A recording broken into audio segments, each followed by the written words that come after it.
दिल्ली में एक अनशन खत्म हो चुका है, लेकिन किसी इंसान का खाना छोड़ देना आखिर इतना बड़ा राजनीतिक सवाल क्यों बन जाता है? एक ऐसा सवाल जिसका जवाब हमें आज की सियासत में नहीं, करीब एक सदी पीछे जाकर मिलता है। उस दौर में जब महात्मा गांधी ने पहली बार अपने शरीर को ही विरोध का जरिया बनाया था। लेकिन यहाँ एक दिलचस्प बात है, गांधी ने अनशन की शुरुआत राजनीति से नहीं की थी, ना अंग्रेजों के खिलाफ की थी, ना आजादी के लिए, ना किसी सरकार को झुकाने के लिए। उनका पहला दर्ज प्रायश्चित उपवास दक्षिण अफ्रीका में हुआ था और वजह थी अपने ही लोगों की गलती। फिर कुछ साल बाद भारत में गांधी ने पहली बार राजनीतिक अनशन किया, लेकिन यहां भी सामने अंग्रेज सरकार नहीं थी, सामने थे अहमदाबाद के मिल मजदूर और मिल के मालिक। और इसके बाद 3 दिन से शुरू हुई गांधी की अनशन यात्रा कभी 5 दिन तक पहुंची तो कभी 6 दिन तक, कई बार 21 दिन तक भी। कभी हिंसा को रोकने के लिए, कभी हिंदू मुस्लिम एकता के लिए, कभी छुआछूत के खिलाफ, कभी दलितों के राजनीतिक प्रतिनिधित्व के सवाल पर, तो कभी ब्रिटिश सरकार के खिलाफ। एक समय ऐसा भी आया जब गांधी की जान बचने की उम्मीद इतनी कम हो गई थी कि सरकार ने उनकी मौत के बाद की तैयारियां तक शुरू कर दी थी। तो आखिर अनशन होता क्या है? उपवास और अनशन में फर्क क्या होता है? गांधी ने इसे अपने संघर्ष का हिस्सा क्यों बनाया? और कैसे एक आदमी का भूखा रहना एक पूरे राजनीतिक आंदोलन के लिए इतना बड़ा सवाल बन गया? इस कहानी को समझने के लिए हमें वापस जाना होगा 1913 के दक्षिण अफ्रीका में। पहला उपवास, जब गांधी ने दूसरों की गलती की सजा खुद को दी। साल था 1913। गांधी दक्षिण अफ्रीका में थे और फिनिक्स सेटलमेंट में एक सामुदायिक जीवन चला रहे थे। वहां रहने वाले लड़के लड़कियों के लिए गांधी खुद को शिक्षक और अभिभावक मानते थे। फिर उन्हें अपने समुदाय के 2 सदस्यों के नैतिक पतन की खबर मिली। गांधी ने इसे अपने लिए बेहद गंभीर माना, लेकिन उन्होंने दोषियों को सजा देने का रास्ता नहीं चुना, उन्होंने खुद को सजा दी। गांधी ने 7 दिन तक उपवास किया और उसके बाद 4.5 महीने तक दिन में सिर्फ एक बार भोजन करने का संकल्प भी लिया। क्यों? क्योंकि गांधी का मानना था कि अगर वो शिक्षक और अभिभावक हैं तो अपने लोगों की गलती की जिम्मेदारी से खुद को पूरी तरीके से अलग नहीं कर सकते। ये राजनीतिक अनशन नहीं था, ये प्रायश्चित था। यानी गलती किसी और से हुई, लेकिन कष्ट गांधी ने खुद उठाया। और यही विचार आगे चलकर उनके अनशन के दर्शन का महत्वपूर्ण हिस्सा बना। अब ये समझते हैं कि उपवास और अनशन में फर्क क्या है। हर अनशन उपवास नहीं होता और हर उपवास राजनीतिक अनशन नहीं हो सकता। उपवास धार्मिक आस्था, आत्मसंयम, प्रायश्चित या आत्मशुद्धि के लिए हो सकता है। लेकिन जब कोई व्यक्ति किसी सामाजिक या राजनीतिक सवाल को लेकर भोजन का त्याग करता है और अपने कष्ट को विरोध का माध्यम बनाता है, तो वह राजनीतिक अनशन बन जाता है। गांधी ने इसी विचार को सत्याग्रह से जोड़ा। उनका तरीका था, दूसरों को कष्ट मत दो, खुद कष्ट सहो। यानी विरोधी पर हिंसा करने के बजाय अपने ऊपर कष्ट लेकर उसके विवेक को संबोधित करो। भारत में पहला राजनीतिक अनशन अहमदाबाद में हुआ था। साल था 1918। अहमदाबाद के मिल मजदूर वेतन बढ़ाने की मांग कर रहे थे। मजदूरों और मिल मालिकों के बीच विवाद चल रहा था। आंदोलन लंबा खिंचने लगा और मजदूरों का हौसला जो है वो कमजोर पड़ने लगा। 15 मार्च को गांधी ने घोषणा की कि जब तक उचित समाधान नहीं निकलता वो खाना नहीं खाएंगे। उनका अनशन 3 दिन तक चला। 18 मार्च को समझौते की शर्त सामने आई और गांधी ने अनशन तोड़ दिया। ध्यान दीजिए, ये गांधी का भारत में पहला बड़ा राजनीतिक अनशन था, लेकिन सामने अंग्रेज सरकार नहीं थी। यानी गांधी के लिए अनशन सिर्फ सरकार के खिलाफ इस्तेमाल होने वाला हथियार ही नहीं था। 1919 से 1922 तक हिंसा के खिलाफ आंदोलन किया गया। गांधी के लिए सत्याग्रह का मतलब था सत्य पर टिके रहना, हिंसा से बचना और जरूरत पड़ने पर खुद कष्ट सहना। 1919 में अहमदाबाद की हिंसा के खिलाफ उन्होंने अनशन किया। 1921 में बंबई की सांप्रदायिक हिंसा के दौरान भी उन्होंने अनशन किया।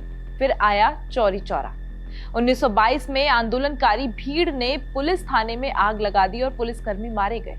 जिस आंदोलन को गांधी अहिंसा के आधार पर चला रहे थे, उसी आंदोलन में हिंसा हो गई।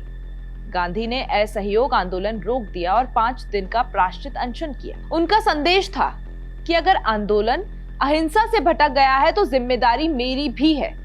फिर आया 1924। हिंदू मुस्लिम एकता के लिए 21 दिन का अनशन यहाँ पर किया गया। देश में हिंदू मुस्लिम तनाव बढ़ रहा था। गांधी मानते थे कि अगर देश के लोग आपस में ही लड़ते रहें तो आजादी का सपना अधूरा रह जाएगा। और फिर दिल्ली में गांधी ने 21 दिन का अनशन किया। 17 सितंबर से लेकर 30 सितंबर तक चले इस अनशन का मकसद था हिंदू मुस्लिम एकता।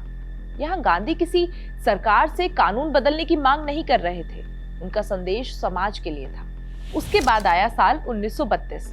गांधी यरवाड़ा जेल में थे। ब्रिटिश प्रधानमंत्री रैमजे मैकडोनाल्ड ने कम्युनल अवार्ड घोषित किया, जिसमें दलितों के लिए अलग निर्वाचन व्यवस्था का प्रावधान था। गांधी इसका विरोध कर रहे थे और 20 सितंबर 1932 को आमरण अनशन शुरू कर दिया गया। लेकिन दूसरी तरफ डॉक्टर भीमराव अंबेडकर के सामने सवाल था, दलितों को राजनीतिक प्रतिनिधित्व कैसे मिले? आखिर बातचीत हुई। 24 सितंबर को पूना पैक्ट पर सहमति भी बनी। अलग अलग निर्वाचन क्षेत्र की जगह संयुक्त निर्वाचन व्यवस्था में दलितों के लिए आरक्षित सीटों की व्यवस्था की गई। 26 सितंबर को गांधी ने अनशन समाप्त किया। इसलिए 1932 का अनशन आज भी बेहद विवादित और जटिल माना जाता है। इसे सिर्फ गांधी बनाम अंग्रेज कहना इस पूरे प्रसंग को छोटा कर देता है। ये गांधी और अंबेडकर की अलग अलग राजनीतिक सोच और दलित प्रतिनिधित्व के सवाल से भी जुड़ा हुआ था। 1933 में गांधी ने छुआछूत के खिलाफ अभियान को तेज किया। मई में उन्होंने 21 दिन का अनशन आत्मशुद्धि के लिए किया, जिसके बाद फिर 16 अगस्त 1933 को यरवाड़ा जेल में दूसरा अनशन शुरू किया गया और इस बार मुद्दा था हरिजन कार्य करने की अनुमति। उनकी हालत बिगड़ती रही। 20 अगस्त को उन्हें ससून अस्पताल में भी ले जाया गया। 23 अगस्त को सरकार ने उन्हें रिहा कर दिया और गांधी ने संतरे का रस लेकर अनशन समाप्त किया। और अब कहानी पहुंचती है 1943 में। भारत जोड़ो आंदोलन शुरू हो चुका था। गांधी और कांग्रेस के बड़े नेता गिरफ्तार थे। गांधी आगा खान पैलेस में नजरबंद थे। आंदोलन के दौरान हुई हिंसा के लिए ब्रिटिश सरकार ने गांधी और कांग्रेस को जिम्मेदार ठहराया। गांधी इन आरोपों से सहमत नहीं थे और फिर 10 फरवरी 1943 को 73 साल की उम्र में गांधी ने 21 दिन का अनशन शुरू किया। उनका स्वास्थ्य पहले से कमजोर था। दिन गुजरने के साथ ही हालत और बिगड़ती जा रही थी। पानी पीना भी मुश्किल हो रहा था। डॉक्टर्स के सामने सवाल था, क्या गांधी 21 दिन पूरे कर पाएंगे? गांधी ने आखिर 21 दिन पूरे किए, लेकिन सबसे नाटकीय बात यह रही कि सरकार उनके निधन की आशंका को लेकर तैयारी कर रही थी। मीराबेन के संस्मरणों में अंतिम संस्कार के लिए लकड़ी और दूसरी तैयारियों का जिक्र भी मिलता है। यानी एक तरफ गांधी अपने कमरे में जिंदगी और मौत के बीच थे और दूसरी तरफ सरकार सोच रही थी कि अगर गांधी का निधन हो गया तो देश में क्या होगा। 30 जनवरी 1948 को गांधी की हत्या कर दी गई। लेकिन अनशन की कहानी यहीं खत्म नहीं हुई। आजाद भारत में सामने अंग्रेज सरकार नहीं थी, सामने थी अपनी ही चुनी हुई सरकार। मांगे भी बदल गई। फिर आया साल 1952। तेलुगु भाषी लोगों के लिए अलग आंध्र राज्य की मांग को लेकर पोट्टी श्री राममुलु ने आमरण अनशन शुरू किया। ये अनशन 58 दिन तक चला। 15 दिसंबर 1952 को उनकी मौत हो गई। इसके बाद बड़े पैमाने पर विरोध प्रदर्शन हुए और 1953 में अलग आंध्र राज्य बनाया गया। यानी अनशन ने यह सवाल खड़ा किया कि क्या अपनी जान दांव पर लगाकर की गई मांग सरकार को फैसला बदलने के लिए मजबूर कर सकती है। और अब कहानी पहुंचती है मणिपुर। मालोम में सुरक्षा बलों की गोलीबारी में लोगों की मौत के बाद इरोम शर्मिला ने 2 नवंबर 2000 को भूख हड़ताल शुरू की। मांग थी AFSPA को हटाया जाए। यह अनशन कुछ दिन या कुछ महीने नहीं बल्कि 16 साल चला। सरकार ने उन्हें गिरफ्तार किया और उनकी जान बचाने के लिए नाक के रास्ते ट्यूब से खाना दिया जाता रहा। 9 अगस्त 2016 को उन्होंने अपना अनशन खत्म कर दिया, लेकिन उनकी मांगे पूरी नहीं हुई। यहाँ गांधी के अनशन से एक बड़ा फर्क दिखाई देता है। गांधी के अनशन कुछ दिनों तक 21 दिनों तक चलते थे। इरोम शर्मिला का अनशन 16 साल तक चला।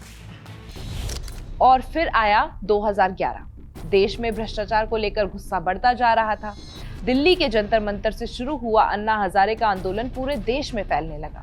मांग थी एक मजबूत लोकपाल बिल। अन्ना हजारे ने अनशन शुरू किया।